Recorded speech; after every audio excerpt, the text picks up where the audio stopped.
2005년 8월 29일에 미국 저 남부의 뉴올리온주에 시속 100km에 달하는 강력한 허리케인 카터리나가 상륙을 했습니다.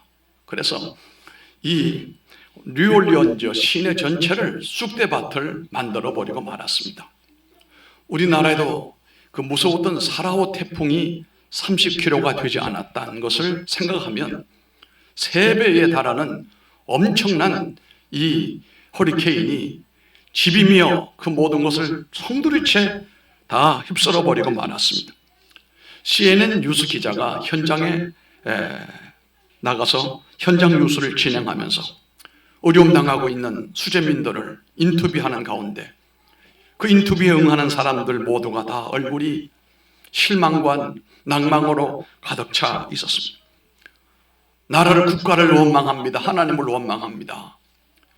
모두가 하는 말이 희망이 없다, 이제 끝장났다 라고 했습니다. 그런데 한 부인을 인터뷰하는데, 그런데 그 부인은 인터뷰하는 그 얼굴 자체가 그렇게 그분들과는 달랐습니다. 기쁨이 그 얼굴에 가득한 채로 인터뷰를 하는 가운데 기자가 물었습니다. 집은 아무런 문제가 없습니까? 아닙니다. 집 다 떠나갔습니다. 아무것도 없습니다. 그런데 무슨 좋은 일이 있습니까? 예, 나는 하나님을 믿습니다. 그리고 우리 가족이 한 사람도 희생당하지 않아 그대로 있어서 너무 감사합니다. 그리고 들고 있는 성경을 보이면서 우리 하나님은 무에서 유를 창조하신 하나님께서 우리 가정과 우리 사회를 하나님이 이전보다 더 좋게 하실 줄로 믿기 때문에 나는 실망하지 않습니다. 이런 인터뷰를 하면서 전 세계인들에게 감동을 불러일으켰습니다. 여러분, 우리가 살아가는 가운데 가족이 왜 중요한가? 우리가 살아가는 가운데 나라가 왜 중요한가? 우리가 이 땅에서 하나님의 나라 갈 때까지 교회가 왜 중요한가? 그 이유는 평안하고 좋을 때는 잘 몰라요.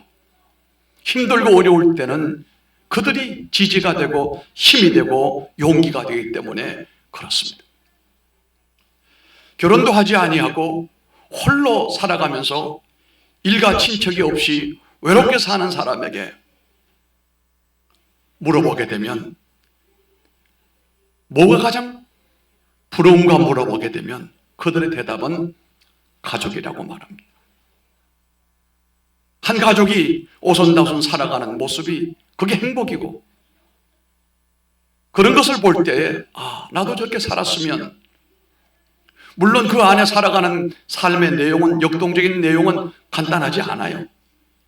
어려움도 있어요. 그러나 큰 틀에서 보게 되면 이 지구상에 살아가는 가운데 그만큼 아름다운 작품은 없다는 거예요.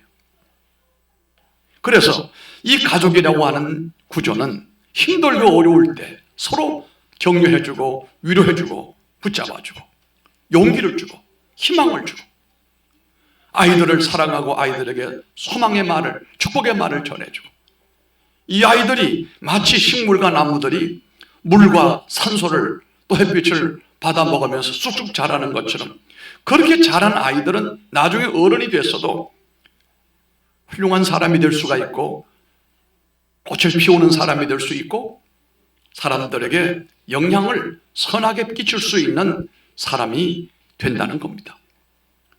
가족의 위대함이라고 하는 것은 어려움이 오게 되면 가족의 힘을 실감하게 되는 것입니다. 교회도 마찬가지입니다. 우리가 교회 생활을 통하여 성도의 교제와 더불어 이 친밀한 코이노니아는 이 세상을 살아갈 때 우리들에게 위로가 되고 힘이 되고 서로서로 격려하는 그 격려가 우리를 앞으로 미래로 향하여 나가게 만들고 하나님의 나라를 꿈꾸게 만들어 주는 줄로 믿습니다. 그런데 문제는 한계가 있어요. 아무리 부모가 우리를 도와주고 가정이 아무리 우리를 붙들어 준다고 해도, 그러나 그 가정은, 그 관계는, 가족들은 세월이 많이 지나면 다 와해가 되어지게 되고 새로운 가족 구조를 또 만들어 가야 되는 거예요. 그래서 결혼제도라고 하는 것이 있습니다. 결혼이라고 하는 것은 하나의 분화의 분화. 꽃이 활짝 피는 것처럼 분화하면 독립을 내서 다시 가정을 이루고 또 가정을 이루고, 하나님의 섭리하시는 방법이 그거 아니겠습니까? 하나님의 섭리는, 역사는 가정을 통해서 이루어 나가시는 거예요. 그러므로 우리 성도들은 모두가 다 결혼을 해야 되고, 그리고 하나님이 허락하시면 다 자식을 낳아야 되고, 가정을 이루어야 되고, 이 가정을 통해 서로서로 위로와 격려와 힘을 얻어야 되고, 그러나 이것도 한계점이 있다는 거예요. 부모님이 영영 우리에게 부모가 될 수가 없어요. 나이가 드시면 부모님도 아무런 힘이 없고 도리어 자녀들의 도움을 받아야 할 처지가 올는지도 몰라요. 친구 관계도 그렇습니다. 아무리 좋은 친구여도 내가 나이 많고 병들고 권고하면 내 주변의 친구들이 별로 그렇게 도움이 되지가 못합니다. 그런데 우리 하나님은 아무리 우리가 연약하며 부족하고 세상에서 버림받는 존재가 된다 해도 우리를 외면하지 아니하시고 더욱 우리를 사랑해 주시는 분이에요. 세상은 여러분 정말 믿을 만한 것이 못 됩니다. 그러나 하나님은 우리를 실망시키지 않는 분이거든요. 우리가 힘들 때, 어려울 때 가족과 친구와 교우들의 도움을 얻기는 합니다만, 영원하지 못하지만, 그러나 우리 하나님의 도우심은 놀라운 은혜가 있는 것입니다. 그러므로 오늘 아침에 우리가 주빌리 성도들을 응원하시는 하나님이다라고 하시는데, 우리는 이 세상을 살면서 하나님의 은혜 가운데서 하나님으로부터 힘을 얻는 성도가 되어야 돼요. 하나님으로부터 용기를 얻는 사람이 되어야 돼요. 누가 일으켜주고 누가 도와주는 것이 아니라 하나님의 은혜로 내가 힘을 얻고 내가 일어나게 되고 내가 나아가서 싸워서 승리하는 성도가 되기를 주의 이름으로 축복하는 것입니다. 오늘 말씀을 보게 되면 다윗에게도 크나큰 시련이 닥쳐왔습니다. 우리가 볼 때 다윗은 성왕으로서, 위대한 왕으로서 별로 그런 어리 없는 것 같지만 아닙니다. 그는 일생을 고난인 여건 가운데 살았어요. 우리보다 훨씬 더 많은 고난을 경험을 한 사람입니다. 그런데 다윗의 삶을 보게 되면 철저히 하나님의 은혜 가운데 하나님의 도우심을 받으면서 살았고, 힘들고 어려울 때에 하나님으로부터 돕는 힘으로 본인이 일어나는 방법을 배워나갔단 말씀이에요. 사람의 도움을 받고 사람의 위로와 사람의 칭찬으로 춤추는 삶을 뛰어넘어서 하나님의 은혜와 하나님의 말씀과 하나님의 신으로 힘을 얻고 용기를 얻고 일어서서 싸워서 승리하는 역사가 오늘 이 본문에 나타나고 있는 본문의 내용인 것입니다. 아말렉이 들이닥쳤는데, 성읍에서 아말렉이 들이닥쳤는데 이 다윗과 함께했던 사람들이 없는 사이에 온 가족들과 가축과 모든 걸 다 빼앗아가 버렸습니다. 돌아와 보니 마을이 텅텅 비어 있습니다. 처자식이 사라지고 가축이 없고 이거 완전히 빈털터리가 됐습니다.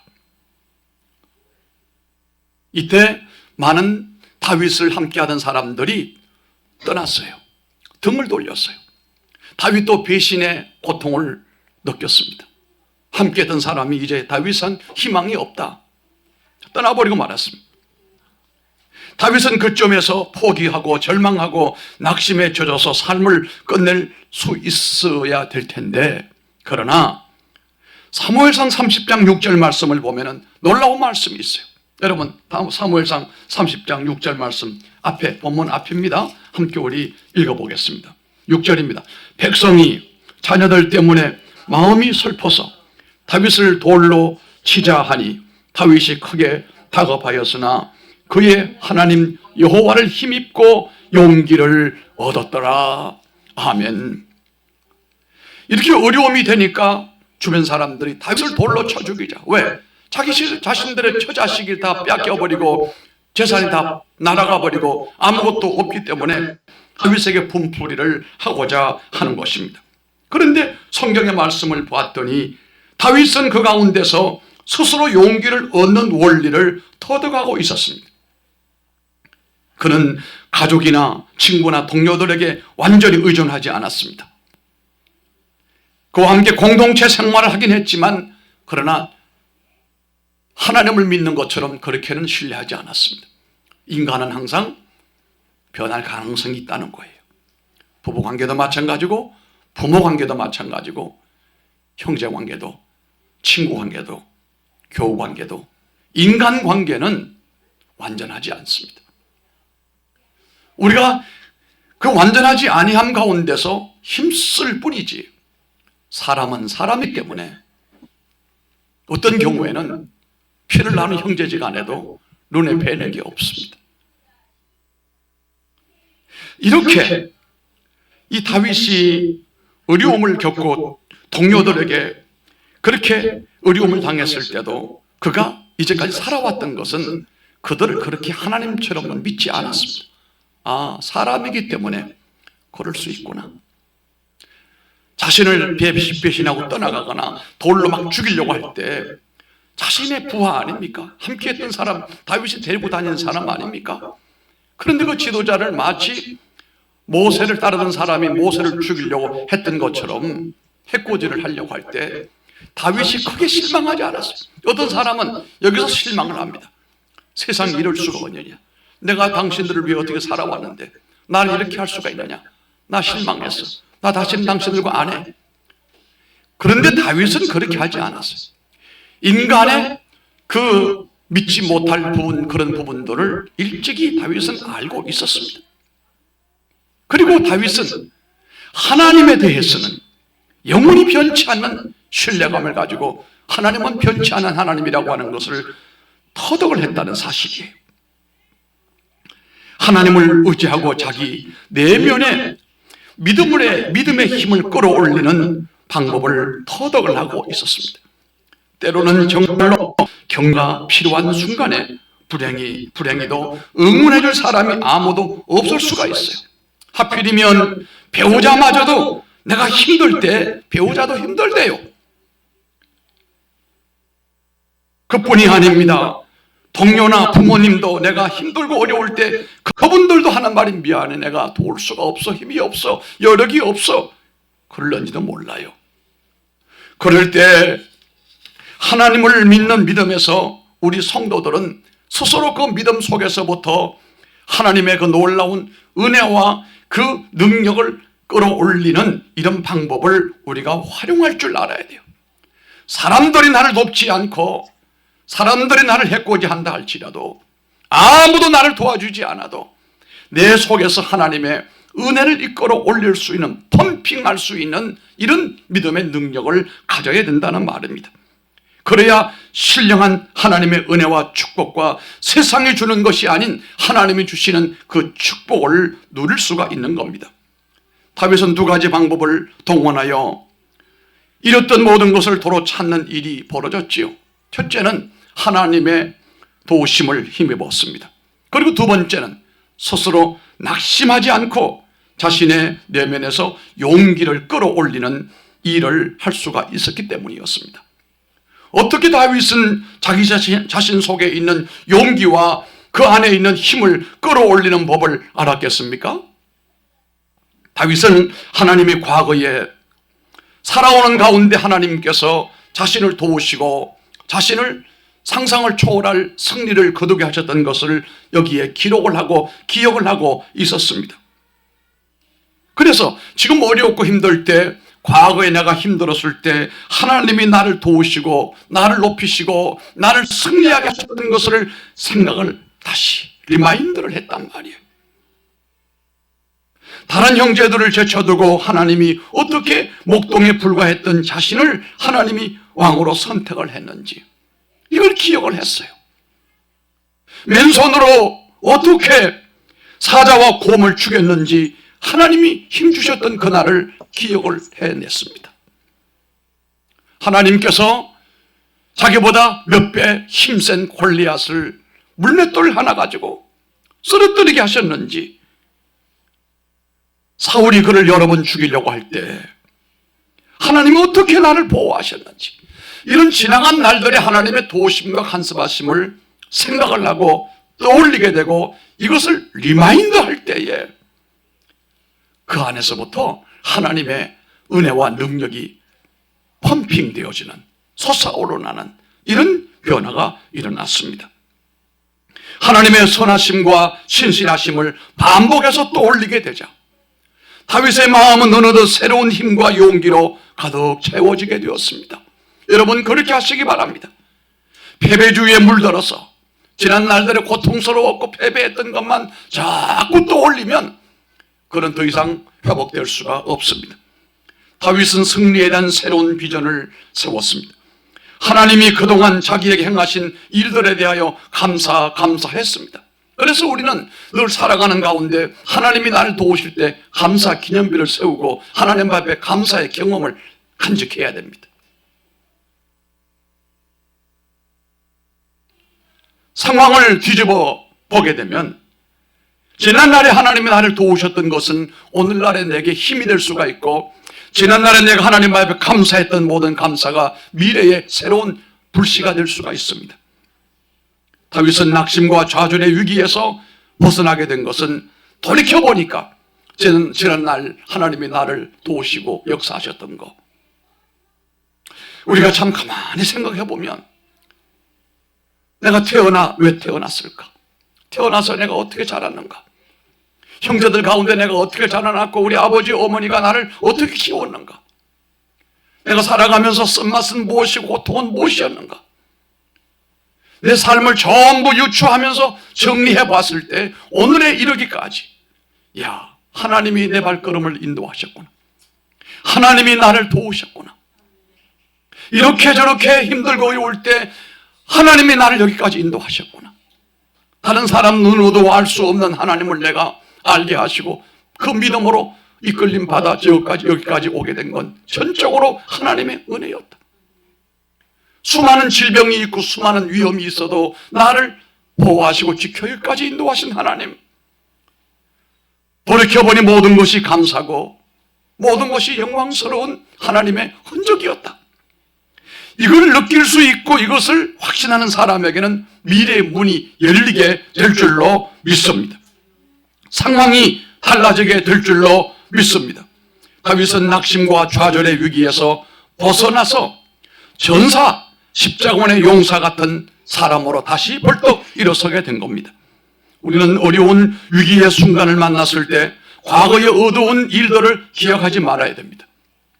우리는 실패하고 고통당할 때에 지난날의 고통과 실패를 떠올리지 말기를 바랍니다. 만약에 그렇게 하면 다시 일어날 수가 없습니다. 너무 빨리 무너져 버리고 맙니다. 지금보다 더 크게 무너지게 됩니다. 이 시대는 크게 두 종류의 사람들이 살고 있습니다. 자기 안에서 용기와 힘을 끌어올리는 능력이 있는 믿음의 사람이 있느냐 없느냐, 둘 종류예요. 외부의 환경에 의해서만 되는 사람, 한 사람은 내 안에서부터 하나님의 힘과 능력과 에너지를 끌어올려서 무너진 나를 돌이켜 이렇게 세우게 만들고 무릎을 꿇게 만들고 하나님 앞에 아무 것이 없어도 믿음의 십자가를 붙들고 벌떡 일어설 수 있는 사람과 자기 힘이 조건과 환경 여건이 좋을 때는 승승장구하다가도 일단 쓰러지게 되면 그걸로 끝인 사람이 있다, 이런 얘기입니다.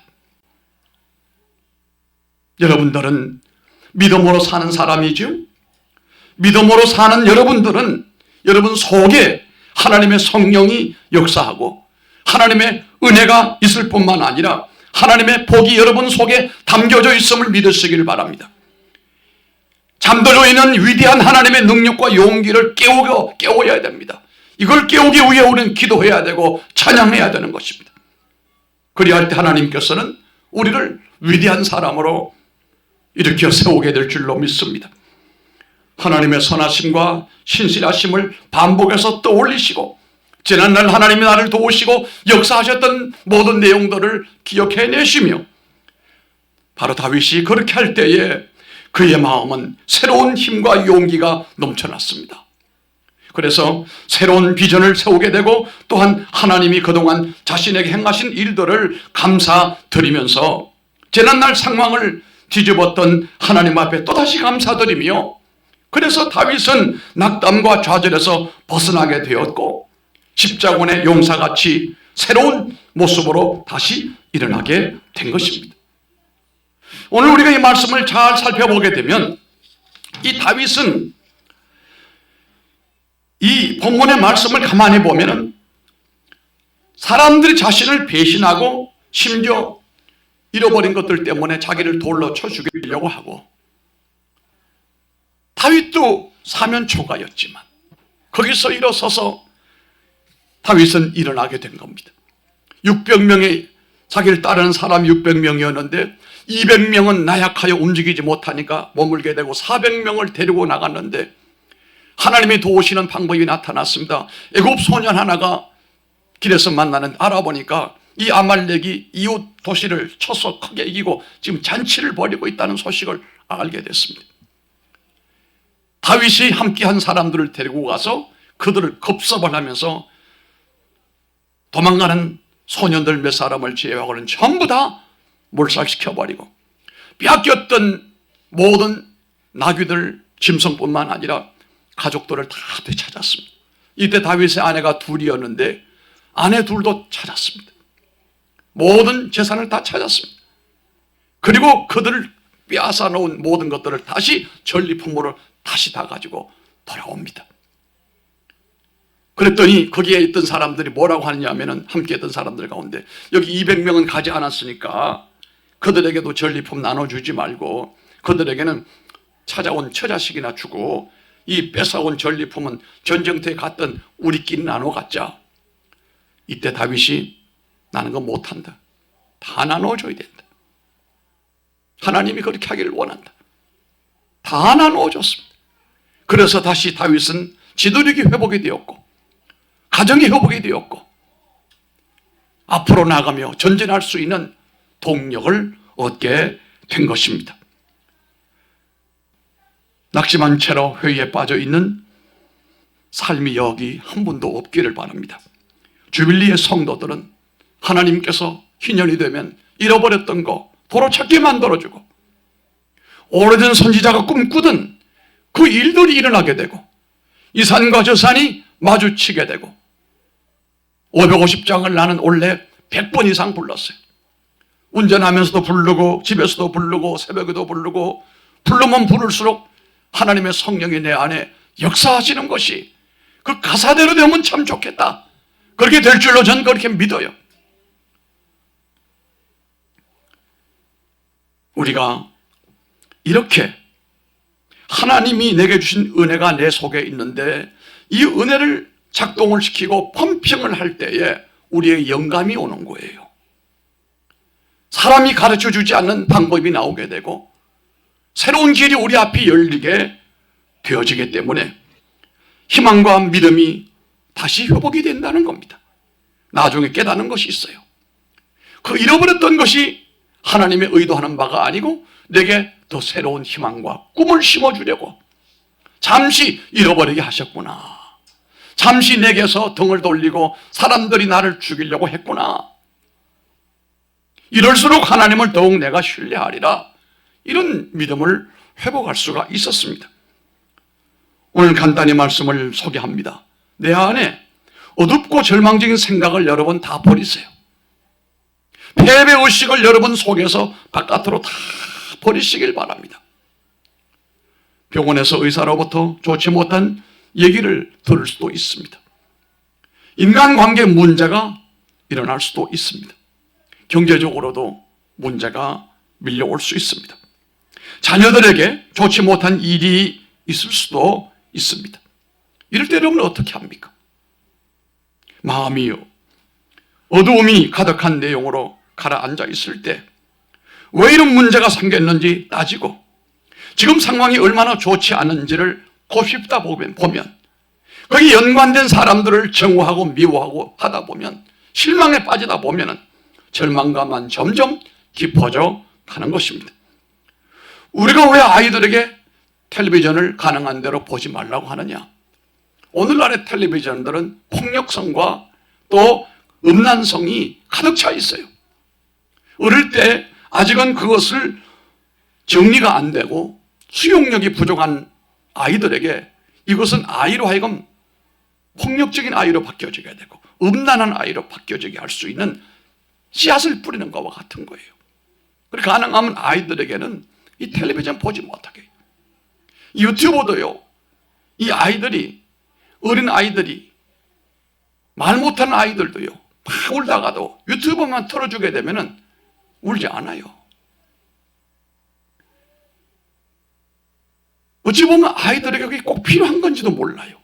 그러나 그 속에는 유해한 내용들이 많이 있기 때문에 보고 또 보고 또 보다 보면 그 아이들이 그렇게 물들어가게 된다는 거예요.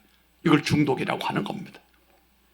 마찬가지로 우리가 지난날의 고통과 어려움과 힘듦을 그것에 관계된 사람들이나 여건과 모든 것들에 대하여 부정하고 미워하고 증오하고 이러다 보면은 나에게 어두움이 더 깊어지게 되고 내 짐이 점점 무거워지게 되고 우울하게 되어지게 되고, 이건 심지어 내 정신세계까지 침입하게 되어지게 되고 다시는 일어날 수가 없는 처지까지 될 수가 있을 수가 있습니다.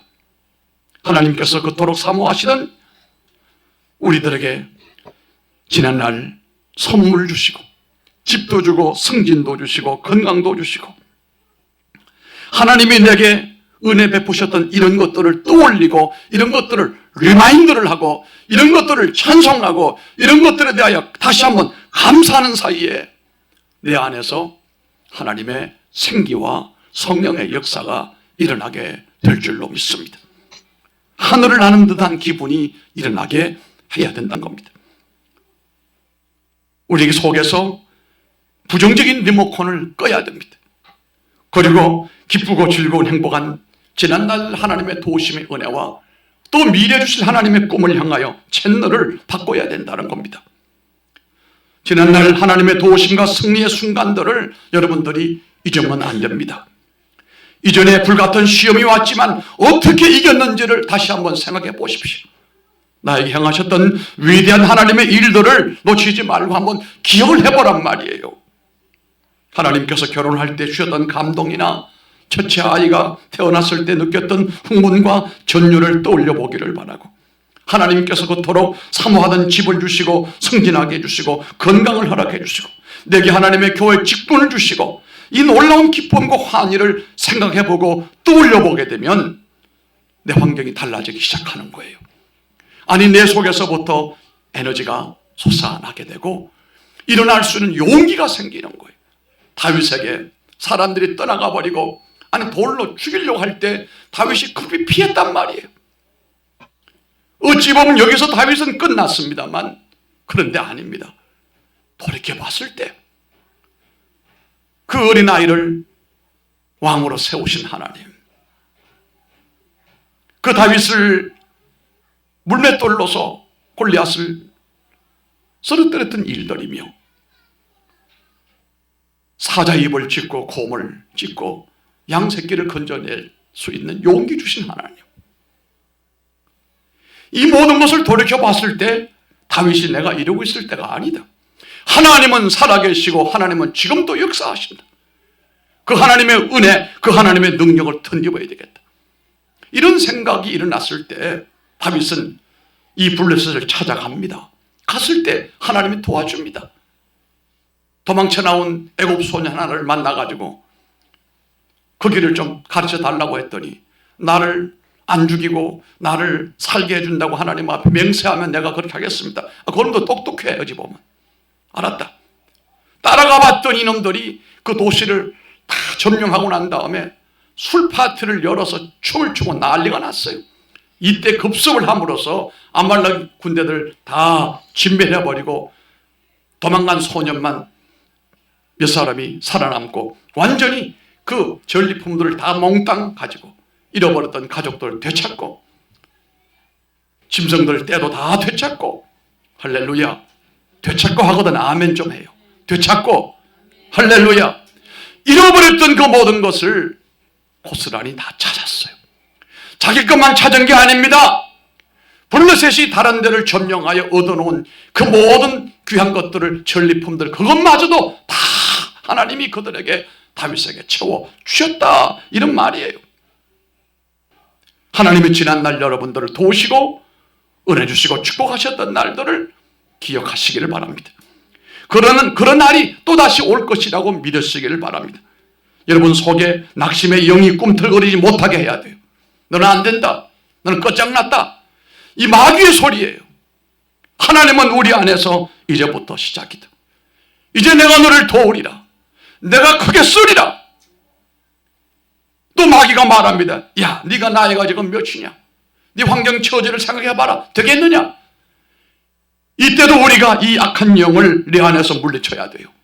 하나님의 성령으로 내게 말씀하시는 미래를 얘기하고 하나님의 축복을 선포하기를 바랍니다. 내게 말씀하시고 은혜 주신 하나님께서 반드시 나를 도우시리라. 내가 너를 크게 쓰리라고 하셨던 하나님 말씀을 나는 믿노라. 겸손히 엎드려 하나님의 나를 기다리고 하나님의 세우실 날을 소망하면 반드시 내가 너를 높이 쓰리라. 할렐루야. 낙심의 영이 여러분 속에 꿈틀거리지 못하게 하시고, 낙심의 영이 여러분의 미래를 가로막지 못하게 하시고, 낙심의 영이 여러분들을 실망하지 않게 하시기를 바랍니다. 낙심의 영이 역사하게 되면 여러분 속에 열정이 사라져요. 또 어떤 그 마음이 없어지게 됩니다. 낙심의 영이 여러분 속에 들어가게 되면 여러분이 꿈꾸었던 하나님의 꿈이 사라지게 돼요. 캄캄해집니다. 아무리 힘들고 어려워도 꿈만 있으면 살게 되는데요, 이 약한 영이 우리 안에 들어오게 되면 꿈이 사라지게 되니까 망망합니다. 악한 영이 우리 안에 꿈틀리게 그러게 되면 우리 안에 심어놓았던 하나님의 축복의 씨앗을 다 훔쳐가 버리는 거예요. 우리는 어떤 경우에서도 악한 영이 우리 안에 집을 짓지 못하게 하고 내 안에 악한 영이 꿈틀거리지 못하게 지키시기를 주의 이름으로 축복합니다. 아무리 힘들고 어려워도 하나님이 주신 모든 꿈들을 어떻게 하든지 싸워서 지키고 이겨내야 됩니다. 그 자리에 주저앉지 말기를 바랍니다. 시련을 겪고 있을 수도 있고 다윗식으로 했던 것처럼 실망스러운 일을 우리가 살아있기 때문에 얼마든지 경험할 수 있습니다. 어쩌면 사람과의 관계가 틀어질 수도 있고 건강에 문제가 올 수도 있는 것이고 그뿐만 아니라 경제적인 위기가 올 수도 있는 것이고, 그러나 기억하시길 바랍니다. 모든 시련은 재기를 위한 발판이 되기를 바랍니다. 여러분의 시련은 재기를 위한 발판이 되기를 바랍니다. 지금은 넘어질 수 있어요. 그러나 이게 끝은 아닙니다. 넘어졌다 할지라도 하나님의 능력과 그 약속과 은혜를 불러일으키면서 툭툭 털고 다시 일어나면 하나님의 손이 여러분들을 다시 붙들고 이끌어내시고, 믿음 안에 거하면 하나님이 공경에서 벗어나게 할 뿐만 아니라 이보다 더 큰 능력으로 우리를 이끌어 주시고 축복하시고 영광 받으실 줄 믿습니다. 다윗은 넘어졌지만 주저앉지는 않았어요. 사람들이, 그렇게 따랐던 사람들이 배신하고 돌아가고, 어떤 사람은 돌로 쳐 죽이려고 했지만 그 가운데서 사실은 다윗은 억장에 무너지고 믿었던 사람들에게 실망하고 넘어졌습니다만, 그러나 주저앉지는 않았어요. 사람이기 때문에 어떤 때는 넘어질 수 있습니다. 그러나 여러분 주저앉지를 말기를 바랍니다. 그런 이전에 경험한 승리의 순간들을 마음속에서 떠올립니다. 지난날 나와 함께 하신 하나님의 그 놀라운 은혜를 기억을 했습니다. 그리고 하나님이 이전에 행하신 일에 대하여 다시 한번 감사하며 찬송하면서 내 안에 하나님의 놀라운 은혜와 축복의 씨앗을, 에너지를, 성령의 역사를 끌어올리는 pom포작용을 했다는 사실입니다. 다윗은 채널을 어두운 데서 밝은 데로 돌렸습니다. 믿음과 기대를 마음에 가득 채웠습니다. 그러자 패배자였던 다윗이 승리자가 되는 모습을 오늘 우리가 보았습니다. 400명의 군대를 데리고 그 블레셋을 침략하기 위하여 갔는데 어떻게 애굽 소년을 하나님이 붙여주시고 이끌어 갔더니 그들은 다 전쟁 마치고 난 다음에 이제 살펴났다 이거예요. 전리품을 가득 쌓아놓고 먹고 마시고 춤출 때 다윗이 가서 일망타진해버리고 잃어버렸던 가족들 다 되찾고 짐승도 다 되찾고 그뿐 아니라 그들의 재물도 다 빼앗아다가 가지고 와서 가지 않았던 200명과 더불어 600명 모두에게 골고루 다 나누어 줬습니다. 모두가 행복하게 되고 가정의 회복이 되고 물질의 부유함이 생기고 마음의 고통이 다 사라져 갔습니다. 이렇게 주빌리의 성도들에게는 하나님께서 되찾는 은혜가 있다는 사실입니다. 빼앗겼던 그 모든 걸 도로 찾고 다윗은 그의 두 아내를 다시 구해내고 그들이 약탈당했던 모든 자녀들 다 빼앗아오고 크고 작은 것은 무능하고 모든 잃어버린 것을 되찾아왔으니 이게 참으로 놀라운 일이 아닐 수가 없는 것입니다. 하나님은 우리 모두를 위하여 이런 일을 하고 싶어 하시는 것이, 우리 교회를 향하여 그런 일을 하고 싶어 하시고 여러분에 대하여 그런 일을 하고 싶어 하시는 분이에요. 아멘 하세요. 그러나 이 일은 다윗이 스스로 용기를 낼 때 시작이 됐어요. 다윗은 진짜 싸움은 밖에서 벌어지는 것이 아니고 내 안에서 벌어진다는 걸 알았습니다. 진짜 싸움은 내면에서 벌어진다는 사실이에요. 오늘 성경을 보면 다윗은 모든 상황이 극히 좋지 못했습니다. 최악이었습니다.